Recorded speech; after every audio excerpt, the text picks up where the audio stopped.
पीछे रह गई जमींदार की ठहाकों वाली हंसी, जो मोहन के आत्मसम्मान को बार बार चोट पहुंचा रही थी। पर मोहन को नहीं पता था कि इस अपमान के बाद ही उसकी किस्मत का जादुई दरवाजा खुलने वाला था। जमींदार ने मोहन को धक्के देकर निकाल दिया था। मोहन हताश होकर लौट रहा था, तभी झाड़ियों से कराहने की आवाज आई। अरे, ये नन्ही से चिड़िया, इसके पंख तो खून से सने हैं। कितना तड़प रही है ये। लगता है किसी बेरहम शिकारी का तीर इसकी रूह को छूकर गुजरा है। मोहन चिड़िया को हथेली पर उठाता है। चिड़िया कांप रही है। छोटी सी जान, तू क्यों रोती है? तेरा तो कोई घर भी नहीं जिसे जमींदार छीन ले। देख, मेरे पास तुझे खिलाने के लिए दाना तो नहीं है, पर ये पानी की आखिरी बूंदे तेरे नाम। मेरी प्यास से बड़ी तेरी जिंदगी है। मेरी धोती का ये टुकड़ा शायद तेरे घाव ना भर पाए, पर तेरी तड़प को थोड़ा आराम तो दे सकता है। मोहन अपनी फटी कमीज का कोना फाड़ता है और बड़ी कोमलता से चिड़िया की पट्टी करता है। अचानक एक तेज रोशनी होती है और चिड़िया एक दिव्य परी में बदल जाती है। मोहन, मैंने आज तक महलों में सोने के थाल में 56 भोग खाते हुए लोग देखे हैं, पर तुम्हारे जैसा अमीर दिल नहीं देखा। जिसके पास खुद के खाने को निवाला नहीं, वो अपनी फटी कमीज फाड़कर एक पक्षी का घाव भर रहा है। तुम्हारी इस निस्वार्थ करुणा ने मुझे विवश कर दिया कि मैं तुम्हारी मदद करूं। आप कौन हैं देवी? मैं तो बस एक साधारण इंसान हूँ। मैं तुम्हारी परीक्षा थी मोहन। ये लो, ये आलू और मटर के बीज साधारण नहीं है। इन्हें उस जमीन पर बोना जहाँ तुमने अपनी गरीबी के सबसे ज्यादा आंसू बहाए हैं। ये फसल तुम्हारी तकदीर बदल देगी। लेकिन याद रखना, ये जादू तभी तक रहेगा जब तक तुम्हारे दिल में दूसरों के लिए दर्द रहेगा। जिस दिन अहंकार आया, ये फसल पत्थर बन जाएगी।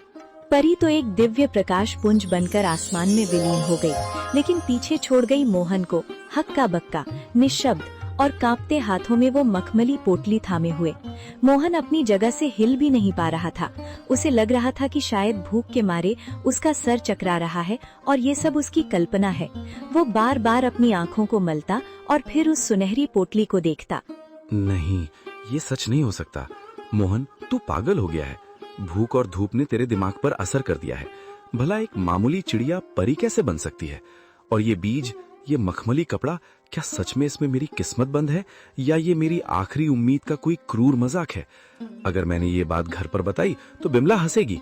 माँ कहेगी कि बेटा होश खो बैठा है। पर ये पोटली, इसका स्पर्श कितना कोमल है, जैसे किसी ने रूह को सहला दिया हो। वो पगडंडी पर चलते हुए बार बार पीछे मुड़कर देखता, जैसे उसे उम्मीद हो कि वो चिड़िया फिर से कहीं चहकती हुई मिल जाएगी। उसके मन में डर और उम्मीद की एक जंग चल रही थी। पैर थक कर भारी हो रहे थे, पर दिल की धड़कनें किसी अनहोनी की आहट से तेज थीं। मोहन जैसे ही घर पहुंचा, उसने देखा कि दीपक आंगन में मिट्टी से खेल रहा है और बिमला चूल्हे के पास बैठी सूखी लकड़ियां बटोर रही है। मोहन का चेहरा उतरा हुआ था, पर आंखों में एक अजीब सी चमक थी। मोहन, आ गए तुम? क्या हुआ? जमींदार ने कुछ दिया? तुम्हारे हाथ खाली क्यों हैं? और तुम ऐसे कांप क्यों रहे हो, जैसे कोई डरावना सपना देख लिया हो? बिमला, माँ, जल्दी इधर आओ। आज जो हुआ, अगर मैं अपनी आंखों से न देखता तो कभी यकीन न करता। मैं पागल नहीं हुआ हूँ, पर आज कुदरत ने मुझसे बात की है। क्या हुआ बेटा? तू इतना घबराया हुआ क्यों है? शांत हो जा, पहले पानी पी। माँ, आज रास्ते में मैंने एक घायल चिड़िया की जान बचाई। उसे पानी पिलाया, अपनी कमीज फाड़कर उसकी पट्टी की, और फिर पलक झपकते ही वो चिड़िया एक नुमानी परी में बदल गई। उसने कहा कि वो मेरी परीक्षा ले रही थी। उसने मुझे ये बीज दिए हैं माँ। उसने कहा कि ये जादुई आलू और मटर हैं। अगर इन्हें सच्चे मन से बोया जाए तो ये हमारी तकदीर बदल देंगे। बिमला हैरानी और अविश्वास से, परी? मोहन, क्या कह रहे हो? कहीं भूख के मारे तुम्हारी तबीयत तो नहीं बिगड़ गई? इस जमाने में परियां कहाँ आती हैं? हमें मेहनत से रोटी नहीं मिल रही और तुम करिश्मे की बात कर रहे हो? बिमला, मुझे भी यकीन नहीं हो रहा था। रास्ते भर मैं खुद को यही समझाता रहा कि मैं सपना देख रहा हूँ। पर देखो इस पोटली को, क्या ये किसी गरीब किसान के घर की चीज लग रही है?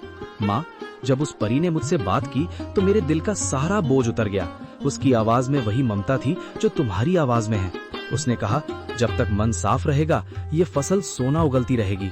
बेटा, इस दुनिया में जो हम देख नहीं पाते, इसका मतलब ये नहीं कि वो होता नहीं है। तेरी ईमानदारी का सिला देने खुद विधाता किसी न किसी रूप में आते ही हैं। बिमला, शक मत कर, ये बीज नहीं, ये हमारे सब्र के आंसू